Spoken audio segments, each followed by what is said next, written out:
Hi there, Deborah Leanne here, and welcome to spring and the lusty month of May. Wow, so much has been happening, and it seems like it just keeps getting speedier and speedier. The energies and the shifts in our economy, the shifts in our political systems, it's constantly surprising us, and it's a call for equanimity. It's a call for us to remember that we can truly be the eye of the storm. We can hang out in that really still, quiet place that where all of the chaos and the storms are raging all around us. We can stay true. We can stay in. We can pull our center and our power and our energy in and feed ourselves. This is the number one thing to do right now while we're in this experiencing what looks like a lot of chaos and volatility and ambiguity and basically change. There's a couple things I wanted to just share in regarding this time of year with the garden and what the garden has been teaching me. Over the last 10 years, I've completely eradicated 3 areas of grass in one yard. And then in the last couple years, I've reclaimed this wild, weed-filled backyard of my new home and half of the front yard. And I still have a little bit of grass, but soon it'll all be gone. I just, it's a process of putting in new perennials and shrubs and things every year for me. And what I'm really enjoying is noticing where I have spent the most time, the most attention, and given the most care, the weeding, the watering, the constant observation of and appreciation of what's blooming every morning. I go out and do a walk and see and appreciate all these new little, I don't even know what half of them are. Some of them I think were wildflower seeds that are just now coming up. Maybe they were biannuals and they just didn't come up last year. I don't know.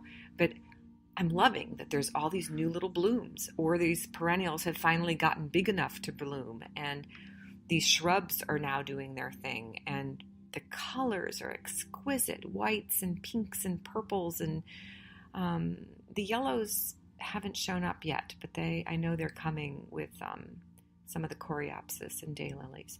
So what I'm wanting to say is the more time and attention and nurturing, and even more importantly, I think it's the appreciation, the talk of, wow, you're so beautiful, I love you, and constantly noticing and appreciating how much delight these flowers bring to me every day has made them even more beautiful.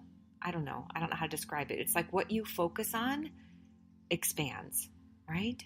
And what we appreciates. And whether that's our money or our garden space or the beauty in our life or the relationships we have, when we appreciate them, they actually become more of what we love about them. So what I'm wanting to compare this to is this feedback thing. I was noticing after years of being in human resources and writing job descriptions for people as a consultant, I was very comfortable with writing out what the scope of responsibilities were. And then I wanted to know the structure, who reports to who, and what the roles and responsibilities look like, and how will we measure the performance. And it was in my mind, a beautiful blend of art and science. Gardening is also an art and a science. You need to know where to plant things based on what's going to get the most water or sun or shade, depending on what that plant needs. And that's just like our people, right? If you put people in the wrong space, where they're under the tree and they're not getting their own sunlight, and that's what they so need, they're not going to flourish. And even more so, I think as a business owner and an entrepreneur, I see how important that is for us. We try to fit ourselves into these different businesses, and it doesn't always work. And everyone can't run their business the same. Some want and need to be out in the sun and just thrive in that bright sunlight, even in the late afternoon when it gets the hottest. Others, not so much. They're not designed for that. And we try to force ourselves to be very often what doesn't fit who we are, what systems, and to measure our performance against someone else's. And I'm looking at that. That doesn't work. Some of these plants, I swear they grow overnight, and they're like an extra inch or two taller every single day. And others will go from being a stick in the ground to having these beautiful new leaves showing up on them, where I now can tell the difference between what the shrub is versus that based on what the leaf pattern looks like. And others, it takes them 2 years to even break through the soil and turn into something. Or a bulb that you plant in the fall and doesn't show up until the spring. So why do we force things to be on a time schedule when everything has its own cycle? And these are questions for you and for me. I notice how I want things to be done in a certain time and within a certain pattern, and for it to show up and look a certain way. And my garden has been my greatest teacher. I don't get to control it. I don't get to control how much water shows up from the rain. I can control how much I water, but the rain I can't. And I don't get to control the type of ants or the bugs that come through and eat that. I haven't quite figured out how to do insect management yet in my garden. I know there's a way to do that naturally. So there's all these different little things, and I surely cannot control these invasive weeds that keep growing over my neighbor's fence into my yard and strangling my shrubs. So there's this constant cutting back, looking at ripping things out from the root, or just letting it go wild. And some things grow so fast and some do not. So how do I look at that with my business, or even with my personal life, or with my relationships? It's so fascinating to me to see how nature is constantly teaching us to nurture and sow lots and lots of seeds, because you don't know which ones will be eaten by birds.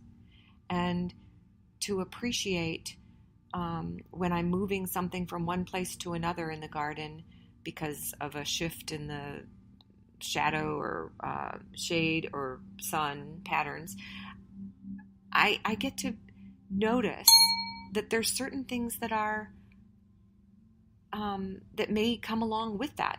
Like just the other day, I realized I have 2 ferns that had been transplanted along with this holly bush. And so I delicately separated those and moved those into a shadier spot where they'll be happier. So this kind of things are constantly allowing me to see this feedback of, that doesn't work so good there. I need to move that. Or, that timing of how I thought that group of seeds were going to show up isn't working. Or now that those plants are coming up, these perennials, they're way going to take more space than what I had originally planned. I need to divide them. Or, so how can we learn just by a simple walk outside in nature every single day? What do I need more of? What do I need less of?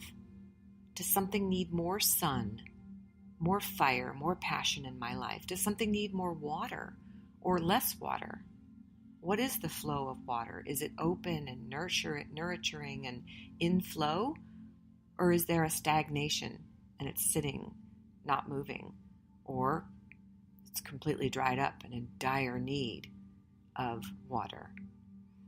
Or the earth, does it need to be nourished? Are there different kinds of insects? Are there things that are in the way? Does it need to be weeded so there's more of the earth available to nurture and feed a plant? Or does there need to be some kind of mulch and compost added to enrich the soil? And lastly, air. We all need air. We need to have our own space. And what does that look like? Some things don't like to be in the wind. Others, love to be in the wind. And noticing what our business needs, what our body needs, what our relationships need. Looking at those 4 basic elements could be fascinating. What does your business need to grow? Does it need more flow? Does it need more air and time to grow? Does it need more fire and passion? Or more of the hard work and the going through with disciplined action to keep taking steps to grow it? Earth, air, fire, and water. There's no accidents that also corresponds to our bodies, our hearts, our mind, and our spirit. And I believe strongly that when we take care of all of those elements, all of those parts of ourselves, and operate in integrity and wholeness and integration, that our answers come to us, whether they be through nature or through listening to music or through just sitting still in meditation. What's your path? Where do you get inspiration? Are you taking time every day to listen? Because what everybody else is doing is their path. When you go to the soul spot that is your unique space within you, your eye of the storm, if you will, that's where you'll get your answers. Thank you for listening. My name is Deborah Leanne, and I'm a leadership trainer, speaker, and paradigm shifter. I work with conscious leaders who are ready to shift their organizations to be conscious capitalist organizations, making choices and growing their businesses to serve not just for profits, but for people and the planet, and on purpose to make a difference, and creating conscious change. It all starts with conscious conversations, and I would enjoy having one with you. Reach out if it feels right to you. Take excellent care of yourself. Till our next time. Bye-bye.